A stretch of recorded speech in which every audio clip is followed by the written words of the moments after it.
Buenas tardes, Ander. Buenas tardes. Hoy tenemos con nosotros a Ander Méndez. Ander es bilbaíno, estudió Ingeniería Electrónica Industrial y Automática en Deusto. Y bueno, el proyecto en el que está todavía es un proyecto que nació ya estando en la universidad. O sea que teníais ya la vocación emprendedora muy imbuida, ¿verdad, Ander? Sí, sí. Lo primero, muchas gracias por invitarnos. Y no, en efecto, el proyecto nació en la propia universidad. Éramos tres amigos, Tamar Yegolasvili, Julen Justa y yo. Y de una idea que pudo nacer de fiesta, acabó transformándose en una empresa. Ujú. ¿Erais tres amigos que erais amigos de la universidad o amigos de antes? ¿Cómo es un poco vuestra relación? ¿De dónde surge? Éramos amigos de la universidad, pero cada uno estudiamos una cosa distinta. Tamar hacía ADE y Derecho en Sarrico y Julen hacía Ingeniería Industrial en la UPV. Ujú. Y entonces, ¿os conocisteis estando en la universidad? Pero ¿cómo os pudisteis conocer si estabais en campus completamente distintos? O sea, ¿cómo es ese efecto de conoceros que ha sido tan importante en la generación de la empresa?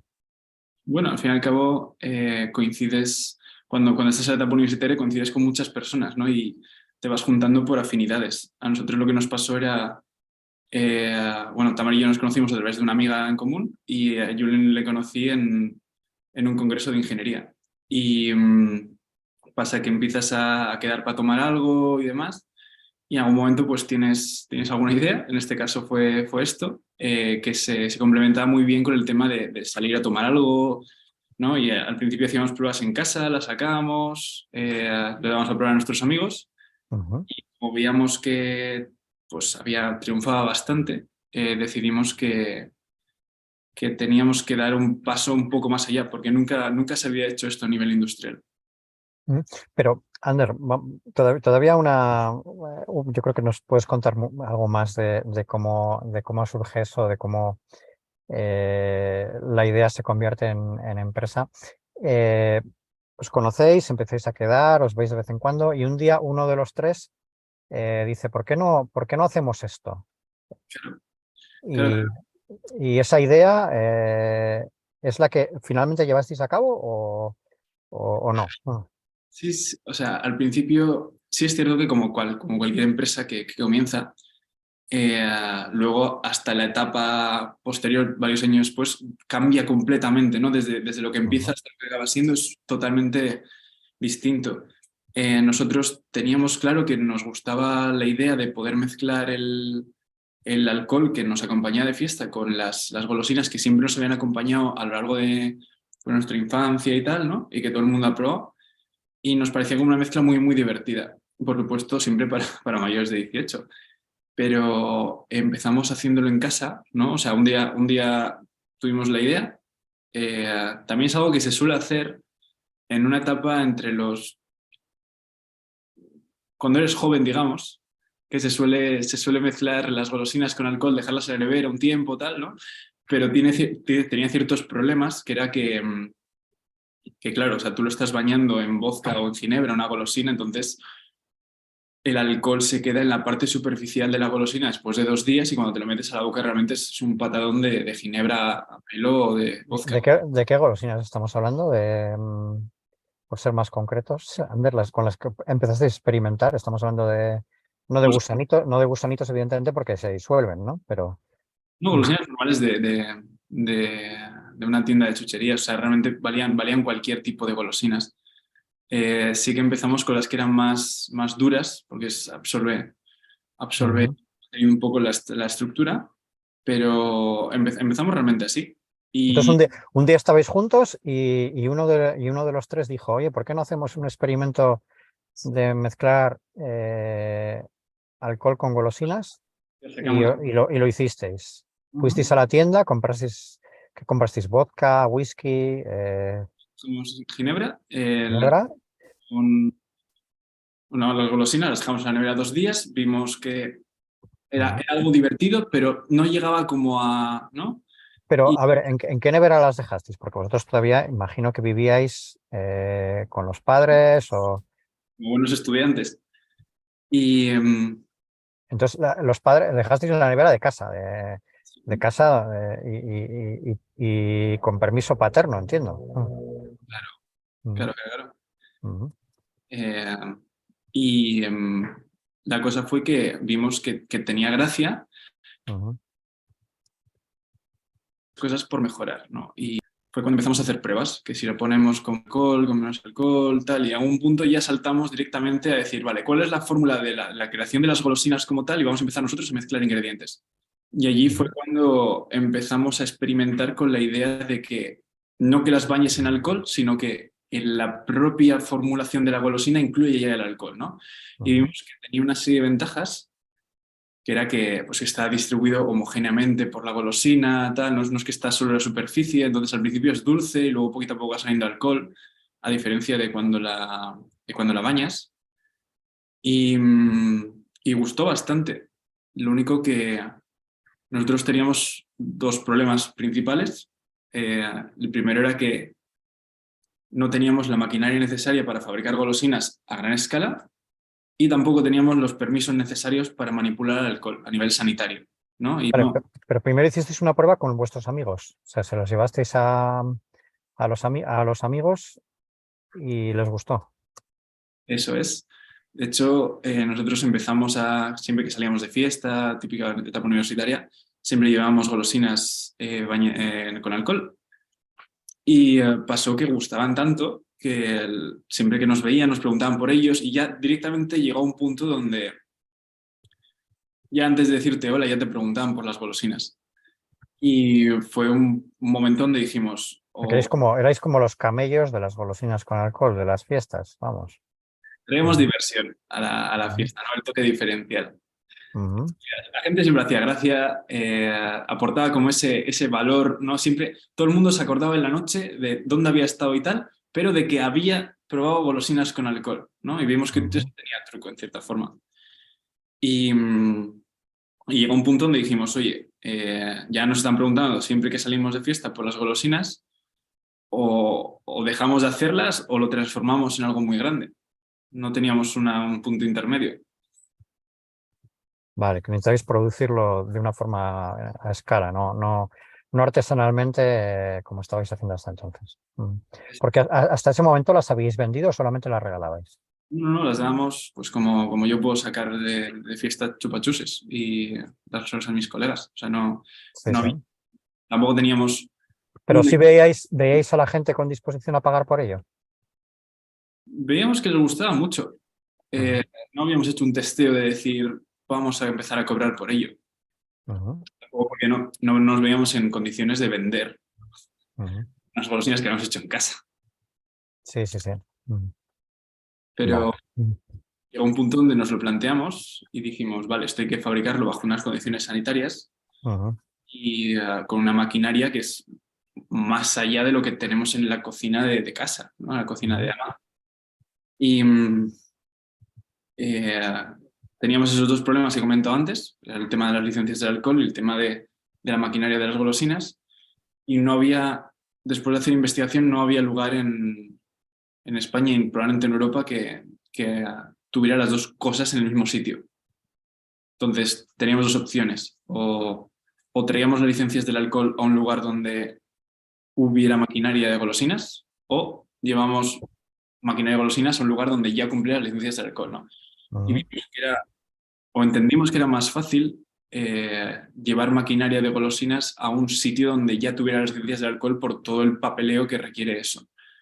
Y es así como nos pateamos media España buscando destilerías y lugares con licencias de alcohol. Pero a ver, espera un segundo. Ahí vosotros estáis estudiando Sí. y teníais tiempo para hacer todo esto porque todavía no ganabais dinero con ello, evidentemente. Mm. Pero cuando algo te apasiona, sacas tiempo bajo las piedras. Es que no dejas de pensar en ello, ¿no? Al fin y al cabo, tú estás estudiando, pero tienes las tardes, tienes los fines de semana.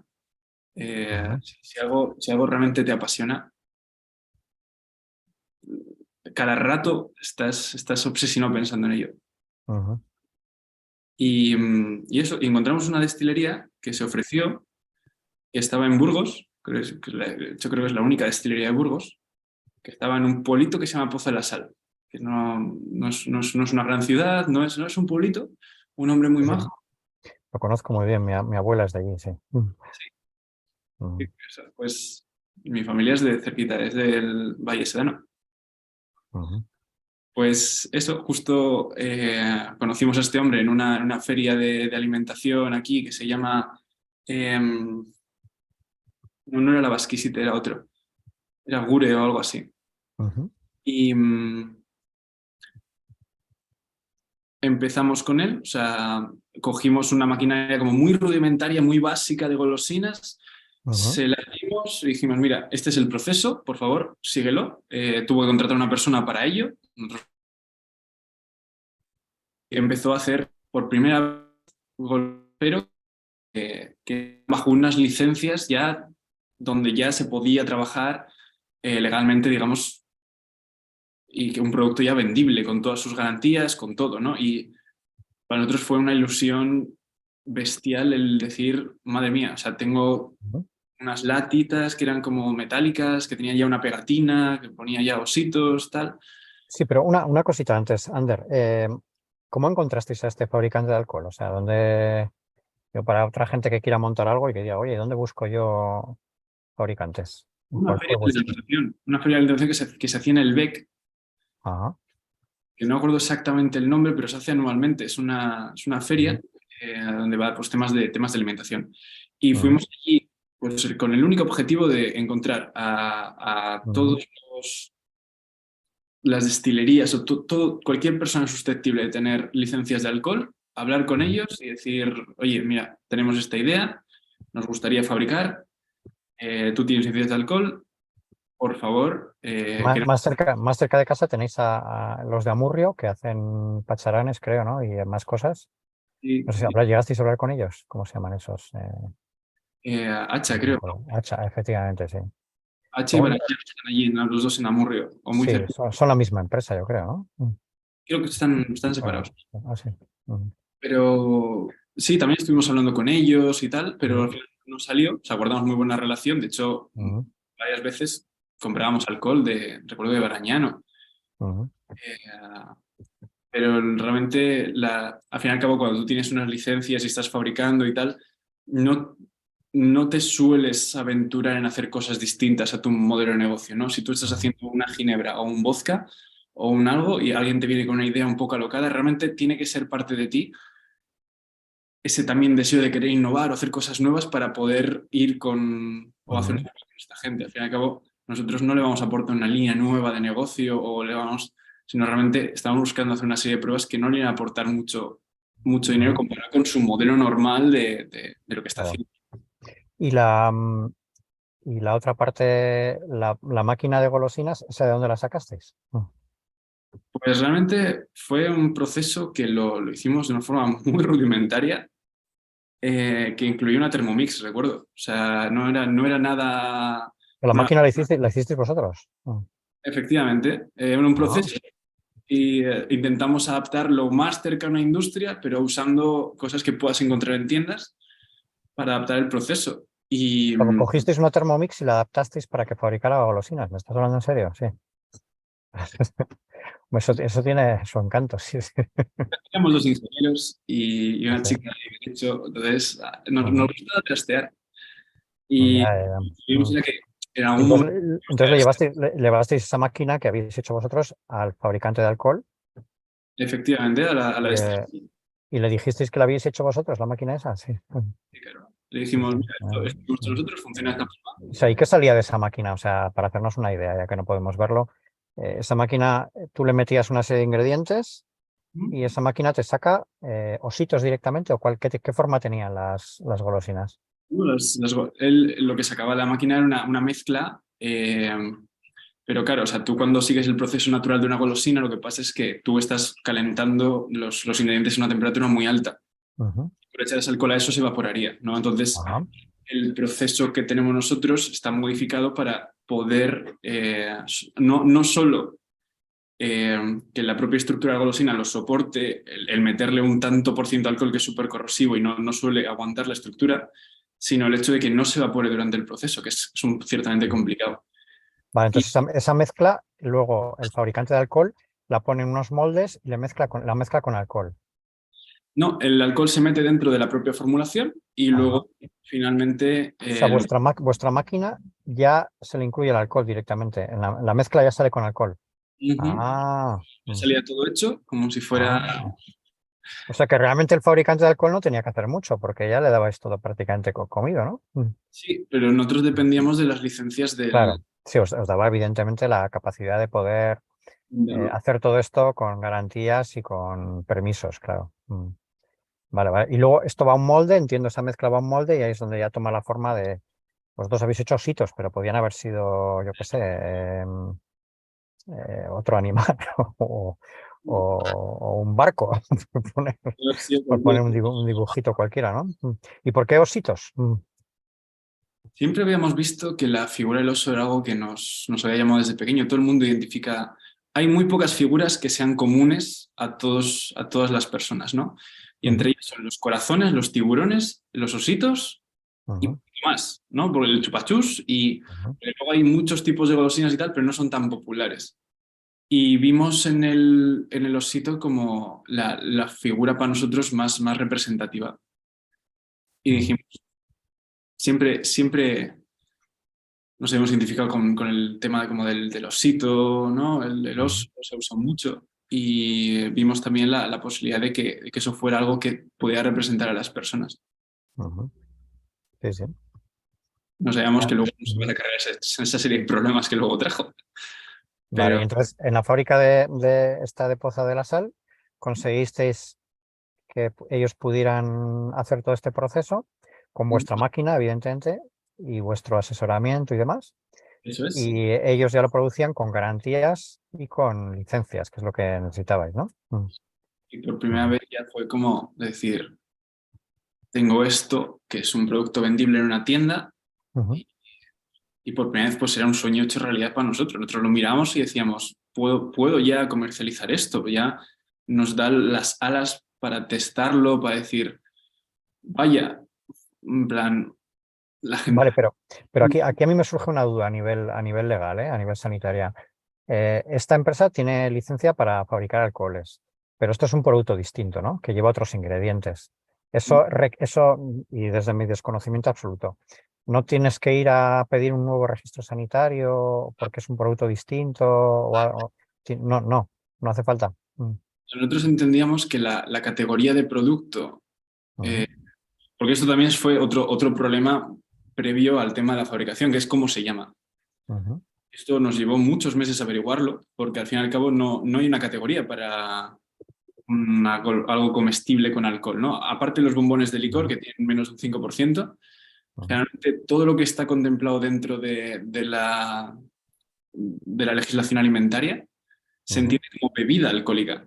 ujú, Entonces, lo que nosotros preguntamos a las administraciones era, ¿nosotros tenemos que categorizarlo como una bebida alcohólica pero sólida o somos una golosina o un postre gelificado que tiene alcohol? ¿No? ujú, Y nos categorizaron en esto segundo. Nos dijeron, mira, no hay algo para vosotros, os vamos a diseñar un etiquetado ad hoc. ujú, Y es lo que pasó, nos llamaron así. Entonces, ujú. nosotros desde un principio entendimos que aunque seamos a nivel categoría una golosina, nos tenemos que regir siempre por las licencias propias del alcohol, la venta propia de un alcohol, ¿no? Entonces, a nivel Sea, y a nivel sanitario, todas las autorizaciones que tenía la fábrica de alcohol eran suficientes para hacer el producto. Vale, sanitario. vale, vale, perfecto. Ujú, ujú. Y Entonces os visteis con el producto ya fabricable, digamos, ujú, ya erais capaces de más o menos industrializar la producción y además con permisos y demás. Y luego pues hay más cosas, ¿no? Está el packaging, está la distribución, están todas las cosas que vienen después, ¿no? ¿Eso cómo lo resolvisteis, Ander? pues nosotros al principio fabricamos muy poquitas unidades. Al fin y al cabo, era una Ujú, forma muy rudimentaria y estamos haciendo como unas 1000 latas al mes, algo así. Y para nosotros era bastante, o sea, para eso nosotros era una barbaridad. En ese momento era como un pedido de 1000 latas. ¿De dónde sacamos el dinero para pagar un pedido de 1000 latas, vale, no? hayas dicho algo ya, has dicho latas. ¿Por qué latas? Porque lo entendimos como un producto premium. Al fin y al cabo,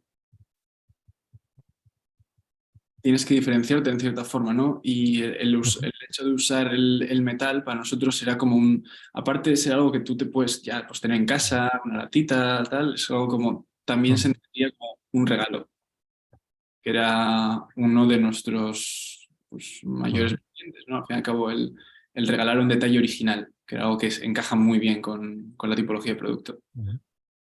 Y eso. Y este hombre pues, nos fabricaba a un tiempo pues, un poco lentito, pero fabricaba bien y dejó una Ajá. licencia, una serie de productos Ujú. que nosotros nos sirvió pues, para tener una web, porque esto realmente empezamos a venderlo a mediados de 2019, cuando empezamos realmente a poder Ujú. comercializarlo, ¿no? Porque hasta entonces era básicamente preventa. Ujú. Y tuvo buena acogida en 2019, a la gente Ujú. le gustaba, lo pedía, tal. La web ya empezaron a llegar bastantes pedidos y Ujú. nosotros en cuanto tuvimos métricas, porque al fin y al cabo sí estamos fabricando, pero no era un producto, no era rentable en sentido de que si lo escalas, los costes son muy altos, no podemos estar diciendo al hombre que haga un edificio distinto para tener a hombre, ¿no? Entonces teníamos que buscar una fábrica de golosinas y convencerla de que sacarse las licencias de alcohol era muy buena idea, lo cual nos costó unos cuantos meses, aquel verano Vale, estoy... pero espera, antes de llegar a eso, Ander, que vas súper rápido porque evidentemente tú has vivido todo esto y ya lo tienes muy comido, pero la gente que nos esté escuchando tiene en cuenta que tiene que ponerse ahí en la situación y, y hay capítulos que igual se le escapan. Eh, Fabricáis 1000 latas al mes y estas ¿cómo las vendéis? O sea, a través de la web. Y luego hubo un Mm. primer local que se animó, que era el Gimfis en Bilbao, no sé si lo conoces, ¿Qué es un bar o qué es? una coctelería. El Gimfis está Ajá. en la calle Lerchundi, eh, cerca de las Torres aquí. Vale. Ujú. Y para nosotros fue el primer sitio físico que le gustaba el producto y que lo tenía allí. Y fue como llegar a un sitio, entrar y ver como una especie de jarra que tenía el hombre con todos los ositos de colores y no sé. Ah, pero él no vendía las latas, él vendía ya el interior de las latas. Ah, Vimos que vale. tenía mucho sentido en coctelerías Mm. el hecho de que los cocteleros hicieran cócteles con ositos, que lo usaran como decoración o como parte del Ajá. cóctel, ¿no? Y Ya, ya, llamaban ya. la atención. Vale, vale. O sea, él los compró un montón de ositos y luego los usaba en pues su producto cara al cliente. Ya, ya. ¿Y las latas que vendíais por la web, qué precio le pusisteis? Porque Creo, esto es difícil también, ¿no? Cuando uno empieza, y digo, ¿cuánto cobro? Mm. creo Es que, un producto premium, entiendo que no sería barato. creo que eran 7 euros, siete Ujú. cincuenta. Una de las cosas que hemos hecho muy bien siempre ha sido mantener una coherencia en cuanto a la política de precios por nuestra Eso es, parte. eso es barato. Se me hace, así a bote pronto, me dice 7,5 euros. No me parece un producto premium, 7,5 euros. Estaba pensando más en 30, fíjate. Ajá. 30 igual se nos escapa un poco de... Vamos, ¿no? Porque al fin y al cabo, Vale. Y entonces, 7,5, bueno, pusisteis la tienda online. ¿Y pues, cómo conseguisteis que la gente se enterara de que vendíais el producto? redes sociales, amigos, boca a boca, al fin y al cabo. También cuando nacimos como proyecto, pues la prensa también nos hizo alguna otra entrevista. Recuerdo que salimos en Ujú. el correo y tal. Ajá. Y a raíz de eso, pues empezamos a ver que había pedidos. Y de hecho nos sacaron también en ETV y así. Y O sea, dijimos, vendisteis las 1000 cajas que teníais al mes, las vendisteis rápido. sí, más o menos suficientemente rápido como para sacar unas métricas y decir, va bien, esto funciona. Vale, esos son 7.500 euros, ¿no? Si no cuento mal, ¿no? Yo creo que en 2019 llegamos a facturar 10.000 por ahí, un poquito más que 10.000. Ujú. Algo así. Y los costes fundamentalmente entiendo que la fábrica, ¿no? La fábrica de Burgos, no sé qué acuerdo llegasteis con ellos, pero entiendo que será el coste principal, claro. Efectivamente, o sea, Ujú. todo nosotros siempre nos hemos encargado pues, de la web, del marketing, Ujú, las operaciones, del pack. Entonces, los únicos costes así que teníamos eran la propia fabricación, porque el resto no suponía gran cosa. Pero sí que era un gasto, o sea, realmente estábamos financiando a ese hombre para que contratara una persona. ujú, Entonces, el, ujú. el hacer las pruebas sí que nos aportaba ingresos, pero tampoco era un margen muy alto. Vale. Pero todavía no tenéis sueldo, evidentemente. Todo esto seguís siendo emprendedores sin sueldo. Eso es. Vale. Y entonces decidisteis que teníais que dar un paso más. Ujú. Decidimos que teníamos que buscar fábricas de golosinas y enamorarles con nuestra idea y que se lanzaran a fabricar algo que tenía alcohol. Y encontramos una fábrica que está en Ávila que le gustó la idea, como que buscaba un poco innovar y tal, Ujú, y empezamos a hacer pruebas con ellos y desde entonces estamos fabricando con ellos. ujú. ¿Y ya qué pasó con la fábrica de Burgos? ¿Ya no contáis ya no colaboráis con ellos? Bueno, al fin y al cabo es una destilería, no es un modelo de negocio Mm, hacer claro. golosinas. Mm, Y realmente nosotros entendemos que para él era un quebradero de cabeza tener a una persona que estaba haciendo golosinas en una mesa y, y guardamos muy buena relación, pero no era mm. algo que tuviese sentido para los dos respecto a lo que a él le supone el trabajo tener, encargarse de para que lo que le ingresa y nosotros, O sea que ya la máquina que habéis diseñado ya no hace falta porque entiendo que el fabricante de golosinas tiene su propia maquinaria claro, más grande y más robusta, ¿no? claro, Mm, claro, fabrica, es mm, el hombre que fabrica los caramelos de las cabalgatas, o sea, eran mm. unas dimensiones inmensas de fabricación. Sí, sí, sí. Entonces fue muy curioso cuando tuvo que ir a pedir o cuando tuvo que ir a decir a las administraciones de allí de Ávila que iba a fabricar un producto con alcohol. Desde siempre había sido una fábrica de 60 años de historia, tal, que había hecho caramelos para niños y de repente, Niños y tal, ¿no? La mezcla de niños y alcohol sí es un poquito claro, delicada, digamos, ¿no? efectivamente, Mm, fue una sorpresa para todas las administraciones. Al fin y al cabo, puede hacerlo, ¿no?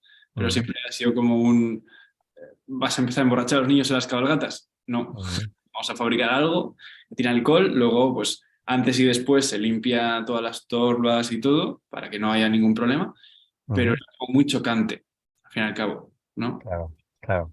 Mm, mm.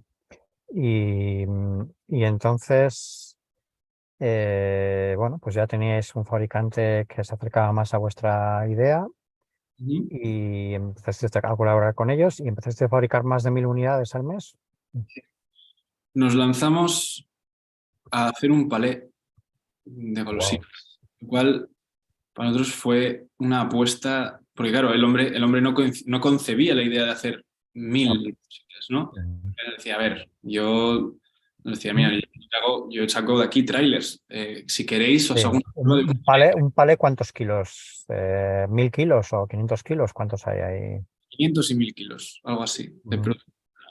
¿Y eso cuántas cajas, cuántas latas había ahí? Una barbaridad. Era un monstruo y de hecho nos lanzamos a hacer el formato de bolsa, al fin y al cabo, ¿no? Porque Mm, veíamos que también teníamos que dar, porque en ese momento también nos enfocamos mucho en hostelería, también teníamos que dar respuesta al tema hostelero, no ni tan una lata cada vez que tiene ujú, que abrir, ¿no? claro. Mm. Y recuerdo que fabricamos aquel palé, que para nosotros fue la inversión del siglo. Sí, eso te iba a preguntar, ¿cómo financiasteis? Porque teníais que adelantar el dinero, claro. Claro, pues sacamos dinero de donde lo teníamos, de nuestros ahorros, de lo que fuera, para hacer ese palé, ¿no? Era tener producto para poder operar hasta... Y de hecho recuerdo que lo teníamos en la oficina, o sea, lo trajimos a Portugalete y ver un palé en la oficina, en la esquina de la oficina, un palé gigante y decir, es que hay tanto producto aquí En Portugalete estabais en una oficina de las de SITEC, ¿no? De la universidad. Estamos, Por lo menos no tenéis que pagar alquiler, ¿no? Entiendo. no, sí, claro, pagamos alquiler. Sí, vale, vale. Bueno, a un momento habréis pagado menos o poco, ¿no? Entiendo que al principio habrá sido Y testimonial, ¿no? o sea, Citec, una de las cosas muy positivas que hace es que los alquileres, aparte de todo el asesoramiento, que estamos súper agradecidos, Mm, ellos, los espacios que te alquilan, pues van haciendo una serie de tarifas que van poquito a poco subiendo para que tú te mm, hagas la idea de lo que acaba siendo el propio mercado, ¿no? Y al final, sí, pues sí. a la de X tiempo, que hay un periodo límite, pues ya Pagas lo mismo que en el mercado, sí. te dicen, bueno, ahora busca un sitio Ujú, y vamos a dejar este sitio para otro emprendedor que entre. claro. Ujú. Pero eso, Y teníamos. ahí tuvisteis durante mucho tiempo ese palet, ¿no? Ahí, bueno, fuisteis vaciándolo, entiendo, ¿no? Entiendo, si no.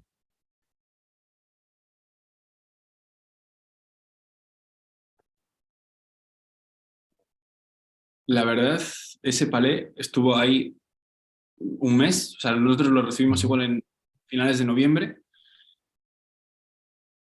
Estuvo un mes que no lo voy a... Porque al fin y al cabo nuestro volumen de venta era muy bajo, o sea, comparado con ese palé. O sea, nosotros ujú, estábamos vendiendo en la web, vendíamos diariamente uno o dos pedidos, tal, pero estamos hablando de miles y miles de unidades. O sea, era una salvajada aquello.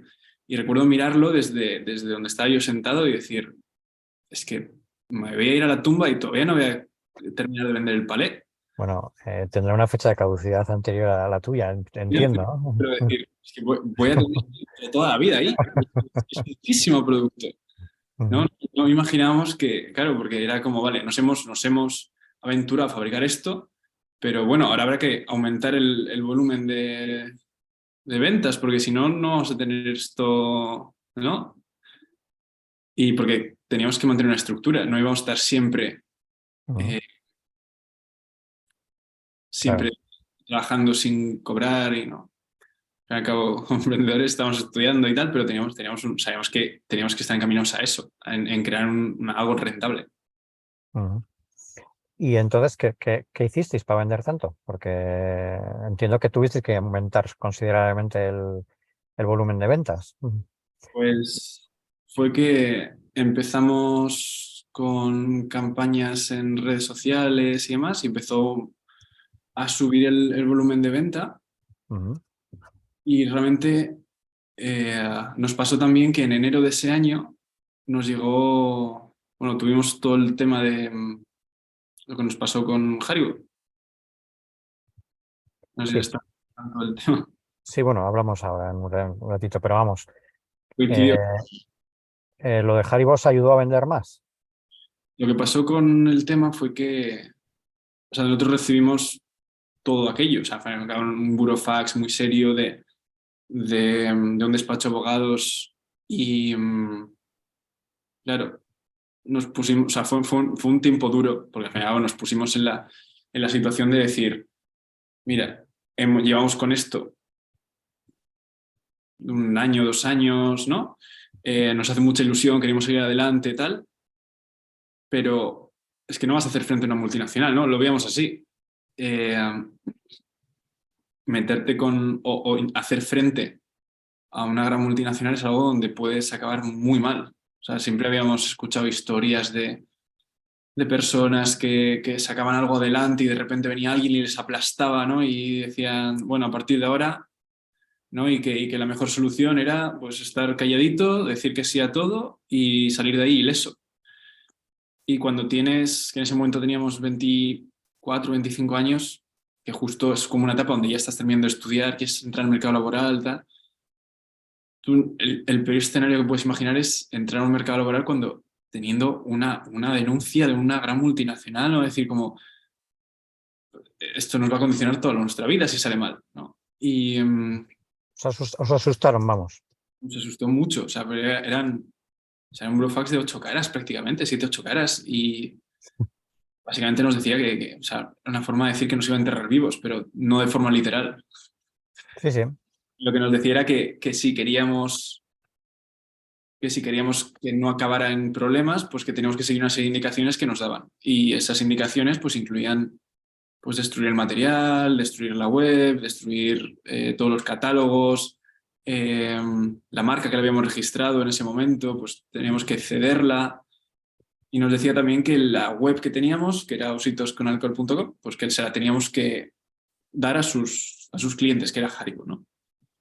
Y o sea, al fin y al cabo nos pareció una cosa hiperabusiva. Era como, no solo, no solo quieres que detenga mi actividad, sino quieres que yo te entregue a ti lo que a nosotros nos ha costado mucho, mucho tiempo construir, patearnos todas las fábricas de España de golosinas, hablar con muchísima gente, la ilusión de nuestros amigos, todo, ¿no?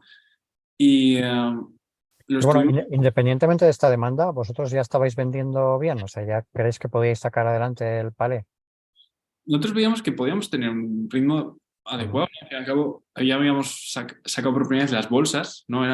Ya no era una lata 7,50, era una bolsa 5 euros, ¿no? Era como ujú. una cosa más barata, más asequible y, y estaba yendo bastante bien. De hecho, empezamos a tener nuevos puntos de venta, por primera vez tiendas se animaban, a la gente le hacía gracia y, y empezamos a hablar ya con algunos distribuidores.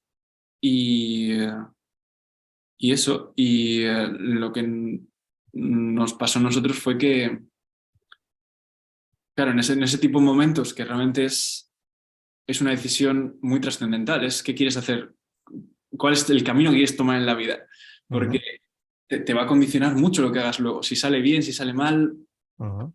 es una decisión muy, muy dura.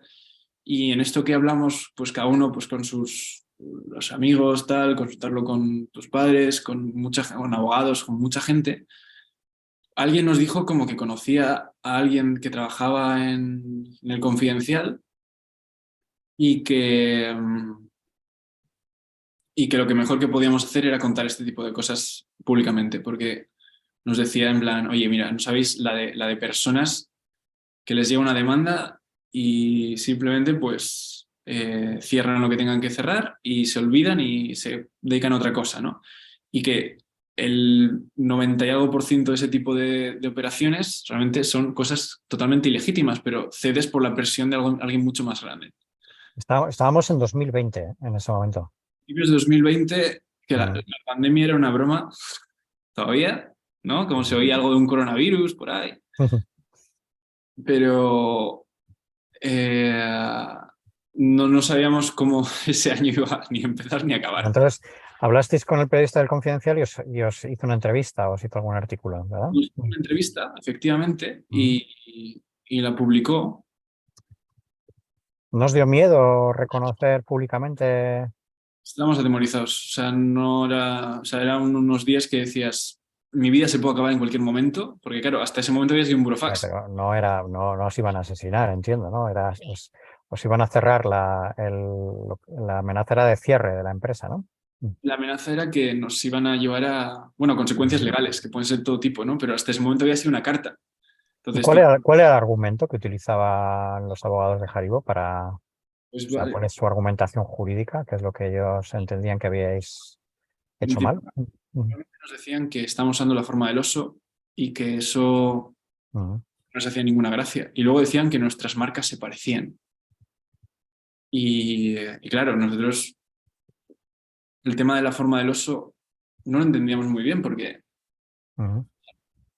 por qué vas a tener en propiedad las representaciones del oso todas? Las marcas, ¿qué marca es la que tenían ellos que se parece a la vuestra?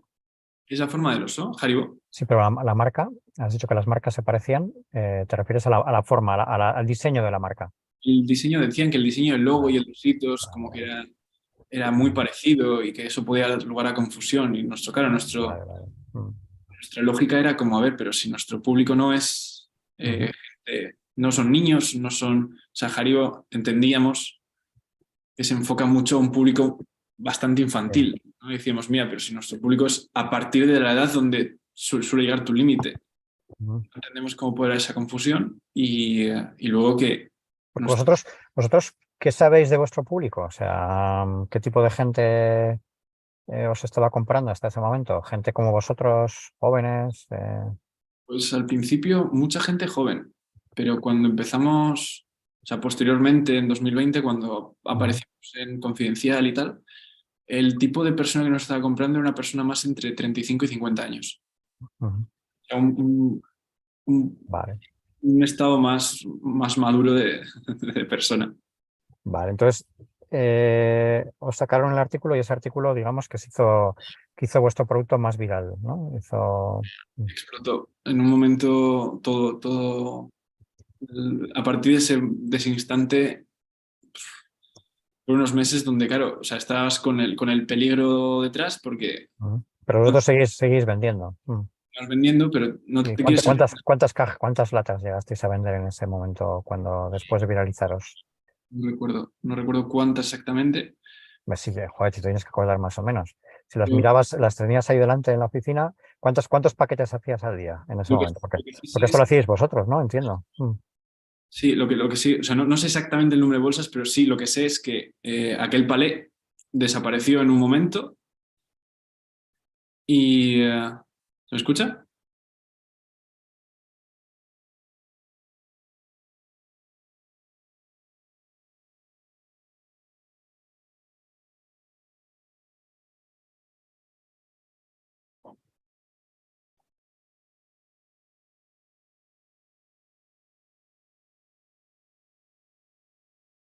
Entonces os quedasteis sin palet. Se vendió rápidamente.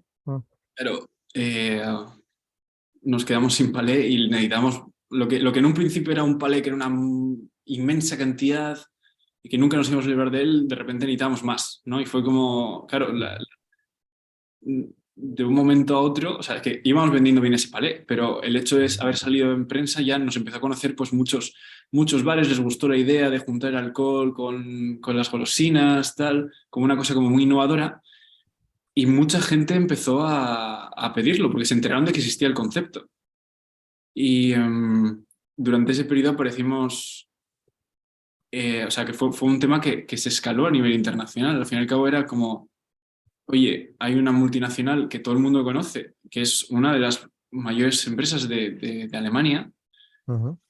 que estaba yendo en contra de unos jóvenes de Bilbao, tres Ujú. jóvenes que eran estudiantes que estaban haciendo un proyecto, pero que ni le va ni le viene a esa gran empresa y como, ¿y por qué le está enviando un burofax, no? O sea, ¿por qué le está enviando una carta Es, amenaza? es lo que se conoce como efecto Streisand, ¿no? En el mundo de la viralidad, ¿no? Como efecto Streisand. El efecto Streisand es que cuando una gran empresa intenta parar algo de alguien mucho más débil, más un Goliat contra un David, digamos, ¿Qué nos pues decían? esto lo que hace es reforzar al más débil y se le conoce como efecto Streisand en las redes. Sí, sí. A nosotros nos decían mucho porque, claro, durante todo ese periodo nos contactaban, nos envían todo tipo de emails, gente, pues nos escribían a la web y nos llegaban, pues eso, mucha gente diciendo que era un modelo de David contra Goliat, tal. Nos escribía también mucha gente que nos decía pues que había tenido que parar su negocio porque les habían denunciado a una multinacional y que Ujú. ojalá siguieran nuestro adelante porque era para ellos por la representación de eso que no habían podido hacer. Porque si hubieran conocido nuestro caso, pues hubiéramos hablado en ese momento, ¿no? Ajá. Y nos dimos cuenta ¿Y Haribo cómo reaccionó? Ujú. pues durante todo ese tiempo se mantuvo callado. Eh, Siempre los periodistas que nos intentaban entrevistar a nosotros y a ellos, pues nos decían que su departamento de comunicación no iba a hacer ninguna declaración y que ya tomarían las acciones que pensaran que eran adecuadas. Entonces, bueno, es el tipo de comportamiento propio de una gran institución, ¿no? Pero Bueno, durante es el comportamiento típico del jurista, sí. Más bien, sí. todo ese tiempo nos dimos cuenta de que lo que estamos haciendo era mucho más allá de simplemente un tema de una Ujú. amenaza, no sé qué, sino mucha gente nos veía como una representación de gente joven luchando por algo mientras alguien intenta aplastar, ¿no? Ujú. Entonces recibimos mucho hate y mucho apoyo, o sea, muchos despachos de abogados y personas diciéndonos que nos ofrecían, nos defendían en un posible juicio, que no nos preocupáramos, que no debíamos caer porque teníamos que luchar adelante y tal. Y a su vez también recibíamos emails de también mucha gente alemana que nos decía, de hecho recuerdo un mail que decía literalmente, la gente joven deberíais olvidaros de luchar por tonterías y debéis poneros a estudiar, ojalá Haribo os destruya. Literal, decía eso, pero en alemán. O sea, esto es pero era como, wow. O sea, en plan, recibir, dices, pero si no estoy haciendo... Haribo es una empresa alemana. Sí, es muy grande. Es una de las empresas de la industria alimentaria que más factura. Es una monstruosidad. Mm, Y es cultura en su país. O sea, es algo que lo llevan muy desde niños. Entonces, ujú. les toca muy, muy, muy de cerca. Entonces, estamos muy expuestos en todo ese tiempo. O sea, tanto al amor como a la crítica. Ujú. Y ¿Y ya vosotros habéis terminado vuestros estudios ya para esa época o todavía? bueno, todavía seguíamos. Ujú, Yo justo terminé y Tamar y Julen todavía estaban estudiando. ujú.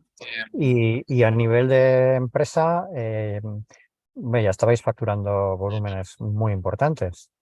Imagino que os pondríais un sueldo, por lo menos porque esto os llevaba todo el día. Imagino que ya los tres estabais colapsados. pero estamos muy colocados. Solo de hacer cajas, digo, de paquetes para enviar.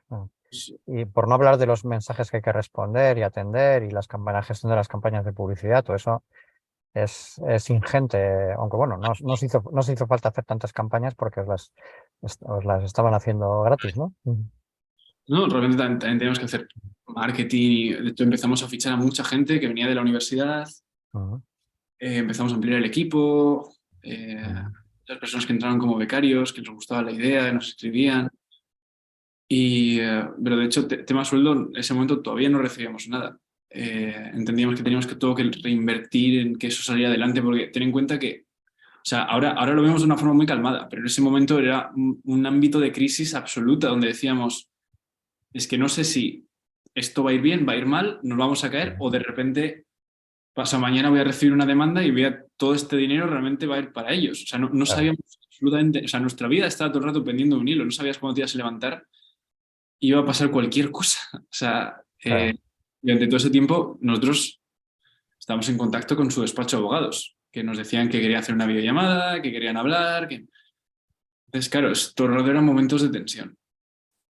Y, Ujú, y en ese momento recuerdo que fue cuando empezó la pandemia. O sea, ya no era, ya dejaba de ser los memes que habían ahí por ahí de un virus que por ahí circula y tal, y pasó a ser una cosa seria cuando sucedió el confinamiento. sí. De repente la gente se lo empezó a tomar en serio, ¿no? Como debería ser. Y fue justo un momento donde cerramos un acuerdo con un distribuidor, para nosotros nacional, de hostelería. Era como pensar la idea de que se iba a distribuir en bares, que la gente lo iba a poder pedir en un bar y todo. Pues para nosotros era un sueño hecho realidad. O sea, era justo Ujú. lo que queríamos llegar a eso, de una Claro, forma se cerraron los bares, se cerraron las fiestas, se cerró todo, ¿no? Entonces, muy... de repente dejasteis de vender, entiendo, ¿no? Pues sorprendentemente, o sea, también era un momento en marzo que donde se pensaba que la pandemia iba a durar 2 meses. Entonces, todo el mundo decía como, bueno, esto es marzo. 15 días, teóricamente, sí. El espíritu era como, Sí, bueno, sí. en verano va a ser un verano normal, ¿no? Todo el mundo Mm. pensaba que iba a ser un verano normal. En principio esto iba por 15 días, ¿no? 15 días y luego ya todos bien, sí, sí. Cuando nos abrieron, que Mm, fue, no sé si fue en mayo o por ahí, ¿no? O abrieron los bares, al menos, ¿no? Yo recuerdo. Entonces, empezamos a vender bastante en bares. O sea, a muchos bares les gustaba la idea, tal. Eso fue como la primera etapa, donde, claro, producimos mucho para dar abastecimiento a todo eso, pero luego todo el mundo se empezó a dar cuenta de que la pandemia no iba a ser algo estacional ujú. y que iba a durar poco tiempo, ni, ¿no? Y los dueños de los bares, que al principio lo veían como una ilusión, en plan, bueno, vamos a salir de esta, tal, se empezaron a ver muy, muy puteados por toda la legislación que había en ese momento de toda la hostelería cerrada, luego de repente con un horario sí, con otro no, y empezaron a estar muy desgastados.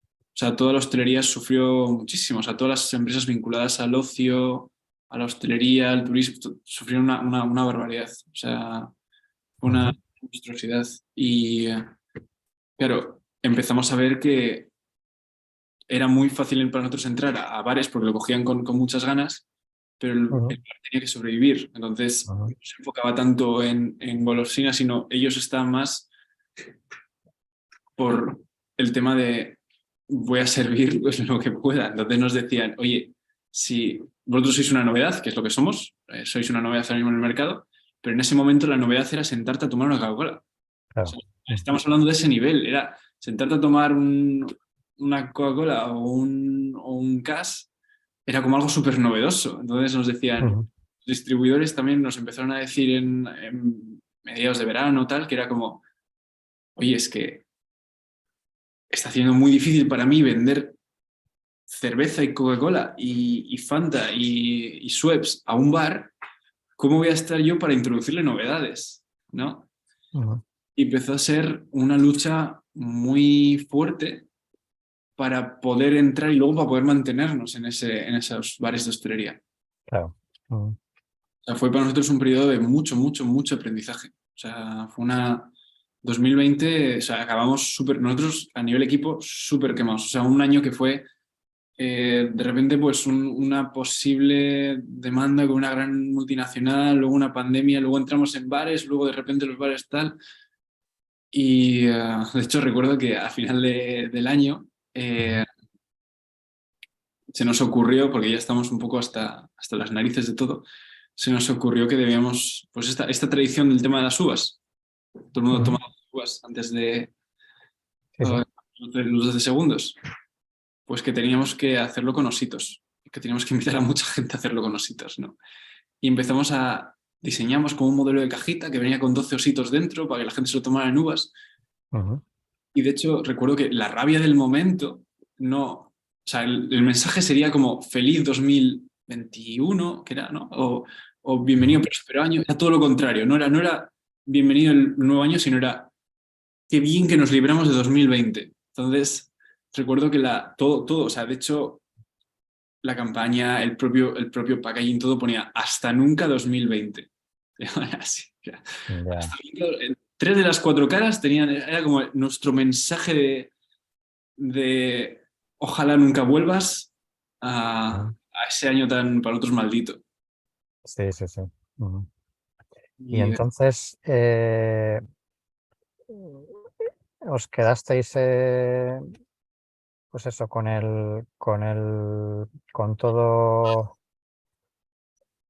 medio parado, medio decepcionados. ¿Y qué resolución tomasteis en ese momento? Porque imagino que esto os afectó anímicamente, evidentemente también a las ganas de seguir con el proyecto, ¿no?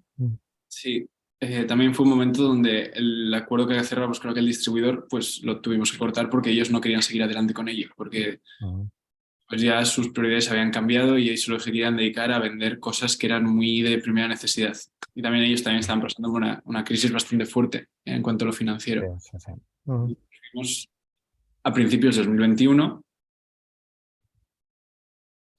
con la necesidad de crear nuestra propia red de distribución. O sea, nosotros íbamos con mucha ilusión y muchas ganas a esto, pero nos vimos y dijimos, mira, tenemos que crear nuestra propia distribución, tenemos que cerrar nuestros propios distribuidores de hostelería por distintas zonas de España y tenemos que sacar nosotros adelante esto. Porque nosotros, otra cosa no, pero creíamos mucho en la idea. Entonces, empezamos a tocar hostelería, al principio todo era bien, pero todas las restricciones seguían estando. O sea, ahora se nos hace un poco, hablamos de la pandemia como algo que ha sucedido hace mucho tiempo y tal, pero en realidad las mascarillas y las restricciones de hostelería se han quitado en febrero de este año. O sea Sí, que sí. es una cosa muy, muy reciente a nivel empresarial, es una cosa súper reciente. Pues todo 2021 estábamos que si cerraban a las 8 los bares, que si ahora hay toque de queda, y ahora no se puede mover uno del municipio, Y muchas entonces, cosas. Ander, ¿qué decidisteis hacer en ese momento? Nosotros empezar nuestra propia distribución con hostelería Ajá. y empezar también como a tocar, pues, por ejemplo, hicimos una colaboración con Royal Bliss, que es de Coca-Cola, para la gala Michelin. Eh, Estuvimos como parte del pack que se envía a todos los cocineros y todos todos los partners de la gala, Ujú, pues dentro del propio pack, una cosa muy bonita, de la mano de Coca-Cola. ujú, Y nos dio pues oportunidad que lo probara pues Eneko Gacha, lo probó Martín Berasategui y otros muchísimos cocineros que luego les pedimos feedback y generalmente fue una cosa como muy positiva. Pero en overall, o sea, lo que nos centramos era a crear nuestra propia red de distribución, ¿no? Y aprender por primera vez por nosotros mismos cómo era llegar a un distribuidor, hablar con él, presentarle un dossier, que no habíamos hecho hasta ese momento eso, porque era una web hasta que saltamos a tener una distribución nacional, ¿no? ujú. Y todo 2021 fue una pelea eh, con los distribuidores que al principio lo aceptaban y iba muy bien. Y luego veíamos que la propia hostelería todavía no había llegado a despegar. O sea, no era un momento muy difícil para ellos. Ujú. Muy complicado que, bueno, pues estaban cerrando muchísimos bares. Las discotecas ni siquiera tenían permitido abrir. Entonces, lo que triunfara era lo normal. O sea, Vale, vale, Ander. Entonces, hiciste vuestra propia distribución y habéis estado trabajando mucho en ello y ahora mismo ¿en qué situación estáis a día de hoy? lo que nos pasó en 2022 era que empezamos viendo que empezamos a funcionar muy bien en la parte de alimentación, Ujú, decidimos centrar esfuerzos y empezar a hablar con las cadenas de supermercados. Y en febrero de este año fue cuando cerramos un acuerdo por primera vez con la cadena Leclerc. No sé si la conoces. sí, sí. Pues Leclerc acogió el producto. Para nosotros fue por primera vez estar en un lineal del supermercado, que era como algo que no Ujú. concebíamos hasta una etapa muy, muy, muy posterior, ¿no? Vale. Y entonces estáis vendiendo en Leclerc y además estáis vendiendo online, ¿no, Ander? Eso es, nos hemos empezado a Vale. centrar mucho más en la parte Y la parte de hostelería la seguís haciendo? que seguimos haciendo, pero no es nuestro foco. No es Nos vuestro dimos foco. cuenta de Vale. que no está en su mejor momento ahora mismo y tampoco vamos a ir nosotros a darles caña cuando realmente ellos lo que Ujú. necesitan es vivir. O sea, tienen todo nuestro apoyo, siempre que nos contacten los bares estamos súper encantados de darles, pero Y ahora mismo entonces tenéis esa distribución minorista a través de supermercado y a través de online. Y entiendo que ya os habéis puesto sueldo, que ya estáis normalizados como empresa, ¿no? ¿Seguís los tres socios en el proyecto? A ver, sí. desde el primer día con la misma ilusión. Y a día de hoy hemos conseguido entrar aproximadamente estamos ahora como en unos 20 supermercados. Ujú. Queríamos dejar un periodo, en este caso 20 supermercados de Leclerc. no, Leclerc tiene 10, pero luego también estamos en supermercados independientes de Ujú. Eroski, Carrefour, Vale, Copen y vale, vale. Vale. algunos. Y entonces, ahora estáis los tres socios ya cobrando sueldo. ¿Tenéis empleados? Mm. 6 en Em- el equipo, ¿Seis incluidos vosotros o seis aparte de vosotros? nosotros somos 6. Y, Ajá. y la verdad, ¿Y eh, qué niveles de facturación estáis moviendo ahora, Ander? pues realmente 2020, como la hostelería estaba bien y tal, en ese momento, pues llegamos a facturar, creo yo, 300.000 euros aproximadamente, algo más de 300.000. Ujú, Y llegó 2021 y 22 y creo que 2021 creo que llegamos a los 200.000 ujú, y este año todavía está por ver. ujú. Pero la cosa es que hemos tenido muy buenas métricas en temas de supermercados en verano. O sea, no queríamos entrar a todos a la vez. Uno de los fallos que podíamos haber tenido era intentar entrar a 500 de golpe, ¿no? Y de repente que hubiera X problema porque no se ve bien o porque no es ¿Y, el y seguís utilizando la misma estrategia de fabricáis en Ávila, compráis el palet, lo lleváis hasta vuestro espacio donde esté, que ya no será en Sitec, y desde ahí luego ya vais distribuyendo a los sitios donde se vende, ¿verdad? Mm. Sí, Vale, seguimos estando en vale, Fnac. vale. Muy bien. Pasa que también operamos con otros ¿Y almacenes. cómo ha quedado el tema con Haribo? No os han llegado a demandar, entiendo, ¿no? Nos llegaron a demandar. Nosotros también entendimos, después de hacer mucha reflexión posterior, que no tenía ningún sentido el tema de la forma del oso, porque empezamos a hacer llamadas, porque claro, cuando te llega una amenaza de ese tipo, te da muchas ganas de hacer cosas. Y empezamos a llamar, porque vimos que en España también había fábricas que estaban haciendo cosas con forma de oso, ¿no? Y llamamos a Roypas, llamamos a Vidal y llamamos a mucha gente, ¿no? Muchas empresas que son propias de España, pero que también están haciendo cosas con forma de oso. Les llamamos y dijimos, oye, ¿cómo habéis hecho con Haribo? Y nos dijeron, ¿qué problema de esto? Ya como que nunca o no concebían como que eso fuera a pasar. Y decían, qué tontería. Y, bueno, pues a nosotros nos está pasando esto. Les alucinaban y dijimos, a ver, no, O sea, que no. el tema de Haribo se ha quedado ahí en, Por lo pronto, para nosotros el mejor escenario, que es el que ha sufrido, en el metaverso, digamos. no Sí. mira nada. Sí, sí, Y sí. por suerte, porque el hecho de haberos metido en un proceso judicial, independientemente de quién tenga razón, probablemente nos hubieran matado. O sea, nos hubieran asfixiado. Bueno, teníais abogados que se ofrecieron a llevaros el tema gratis, o sea que Sí, pero es que no, bueno. al fin y al cabo tú lo que quieres es sacar una idea adelante, no quieres estar metido en un juicio. Y Bueno, hay empresas que se han dedicado bueno, que han vivido más de las indemnizaciones que han sacado en juicios que de su actividad real. Te puedo dar muchos nombres, pero bueno. Es un modelo de negocio como otro cualquiera, vamos. ¿Eh? un negocio muy curioso. Sí, sí, pues en el mundo de las telecomunicaciones ha habido muchos, porque ten en cuenta que cuando se liberalizaron las telecomunicaciones, eh, el operador incumbente, que era Telefónica, no lo puso fácil. Entonces, pues hubo operadores pues que aprovecharon ese momento para reclamar indemnizaciones por las dificultades extraordinarias que les estaban poniendo y te puedo asegurar que algunos vivieron muy bien de esas indemnizaciones. Bueno, oye, pues muchísimas gracias, Ander, por tu testimonio, muy detallado además, y mucha suerte con este proyecto que ya lo tenéis bastante más consolidado que hace 2 años. Ya lo siento, he seguido muy rápido en algunas partes. No estoy Nada, acostumbrado a hacer las entrevistas no, tan... no te preocupes, para eso estoy yo, para calmarte cuando es necesario. Eh, pues Muchas eso, gracias. mucha suerte, Ander.